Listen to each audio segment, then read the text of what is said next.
Барша қазақстандықтар хабардар болыңыздар. Сәлеметсіз бе қымбат көрермен, арнамызға қош келдіңіз. Әлемде және Қазақстанда болып жатырған соңғы жаңалықтарды алғашқы қатарынан біліп отырыңыз келсе, арнамызға жазылыңыз, лайк басуды ұмытпаңыз. Қазгидромет синоптиктері 4-5 және 6 қазанға арналған ауа райы болжамын ұсынды.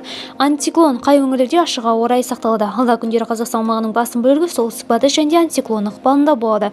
Соған байланысты жауын-шашынсыз ауа райы күтіледі. Тек елдің солтүстігінде, шығысында және оңтүстік-шығысында атмосфера фронттардың өтуіне байланысты жаңбыр және қар түріндегі жауын-шашын болжанған. Республика бойынша жел күшейіп, тұман түседі, шығыста көктайғақ, ал оңтүстік-батыста және оңтүстікте құмды дауыл күтіледі.